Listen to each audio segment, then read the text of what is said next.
আসসালামু আলাইকুম। 2023 সালের MA, MSS, MBA, MSc, MUs library and information science ICT পর্ব নিয়মিত অনিয়মিত ও প্রাইভেট পরীক্ষার আবেদন ফর্ম পূরণ সংক্রান্ত বিজ্ঞপ্তি, অর্থাৎ 2023 সালের মাস্টার্স শেষ বর্ষ পরীক্ষার কিন্তু ফর্ম পূরণের নোটিশ জাতীয় বিশ্ববিদ্যালয় প্রকাশ করে দিয়েছে। জাতীয় বিশ্ববিদ্যালয় বাংলাদেশ বিজ্ঞপ্তি সংশ্লিষ্ট সকলকে জানানো যাচ্ছে যে জাতীয় বিশ্ববিদ্যালয়ের অধীনে 2023 সালের মাস্টার্স শেষ পর্ব নিয়মিত অনিয়মিত প্রাইভেট পরীক্ষার আবেদন ফর্ম পূরণ সংক্রান্ত যাবতীয় কার্যক্রম আগামী 11 জানুয়ারি 2026 তারিখ থেকে শুরু হবে।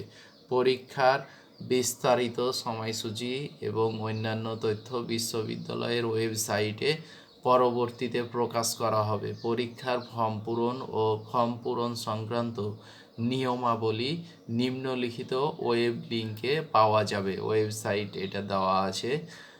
আর আপনাদের আবেদন ফর্ম পূরণ ও বিবরণী ফর্ম জমাদানের সময়সূচি ও নিয়মাবলী দেওয়া আছে। আবেদনকারী পরীক্ষার্থীদের অনলাইনে আবেদন ফর্ম ডাউনলোড করার সময়সীমা হচ্ছে 11/1/2026 হতে 29/1/2026।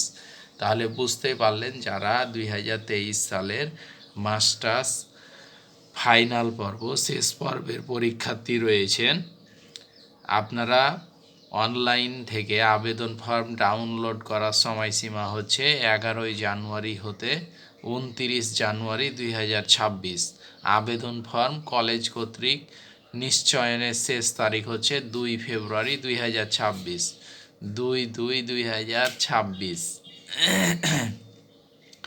উল্লেখিত তারিখসমূহে আবেদন ফর্ম পূরণকৃত পরীক্ষার্থীদের অনলাইনে এন্ট্রিকৃত বিবরণী ফর্ম, হিসাব বিবরণী ফর্ম এবং টার্ম পেপার, ইনকোর্স ও মাঠকর্ম নম্বরের মূল ম্যানুয়াল কপি ও প্রিন্ট কপির 1 কপি বিষয়ওয়ারি আলাদাভাবে সংশ্লিষ্ট কলেজের অধ্যক্ষ মহোদয় সংরক্ষণ করবেন।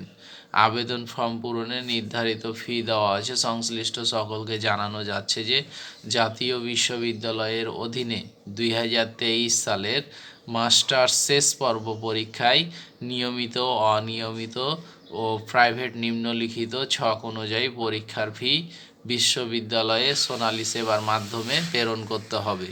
তাহলে তত্ত্বীয় ফি, প্রতিপন্নপত্র, ব্যবহারিক মৌখিক পরীক্ষার ফি, তারপরে হচ্ছে কেন্দ্র ফি, কলেজে জমা হবে, পরীক্ষা কেন্দ্রে জমা হবে কেন্দ্র ফি, টার্ম পেপার ফি, ইনকোর্স পরীক্ষার ফি, গ্রেড উন্নয়ন, CGPA উন্নয়ন এবং অকৃতকার্য পরীক্ষার্থীদের ক্ষেত্রে অন্তর্ভুক্তি ফি 600 টাকা এবং পত্র সংখ্যা অনুযায়ী ফি সহ প্রযোজ্য ক্ষেত্রে অন্যান্য ফি। তাহলে গ্রেড উন্নয়ন, CGPA উন্নয়ন এগুলো। তারপরে হচ্ছে থিসিস ফি, অন্যান্য ফি এর অতিরিক্ত প্রতি পরীক্ষার্থী সাময়িক সনদ ফি, যেসব পরীক্ষার্থী ইতোপূর্বে ফর্ম পূরণ করে পরীক্ষায় অংশগ্রহণ করে নাই বা অকৃতকার্য হয়েছে তাদের ক্ষেত্রে প্রযোজ্য ফি 200। ট্রান্সক্রিপ্ট ফি, ICT ফি, তো এগুলো সব বিশেষ অন্তর্ভুক্তি ফি 5000, তো এগুলো সব দেওয়া আছে। তারপরে হচ্ছে সাময়িক সনদ ফি। তো আপনারা দেখতেই পেলেন এখানে 3টা পৃষ্ঠা আছে, আপনারা নিজ নিজ দায়িত্বে এগুলো পড়ে নেবেন। সবগুলো দেওয়া আছে। যে সকল পরীক্ষার্থী 2022 সালের পরীক্ষায় CGPA প্রাপ্ত হয়েছে সে সকল পরীক্ষার্থী C+, C এবং D গ্রেড প্রাপ্ত সর্বোচ্চ 2টি পত্রে মান উন্নয়ন পরীক্ষায় অংশগ্রহণ করবে। এ সকল শিক্ষার্থীগণের ইনকোর্স, টার্ম পেপার, মৌখিক পরীক্ষার পূর্ববর্তী বছরের নম্বর বহাল থাকবে। তাহলে মাস্টার্স শেষ বর্ষ পরীক্ষায় জাতীয় বিশ্ববিদ্যালয় কর্তৃক সর্বশেষ প্রণীত চলতি সিলেবাস ও রেগুলেশন অনুযায়ী পরীক্ষা অনুষ্ঠিত হবে। 3টা পৃষ্ঠা দেওয়া আছে। 2023 সালের মাস্টার্স শেষ বর্ষ পরীক্ষার ফর্ম পূরণের যাবতীয় সব তথ্য এখানে আছে, আপনারা বিস্তারিত পড়ে নেবেন। ধন্যবাদ সকলকে।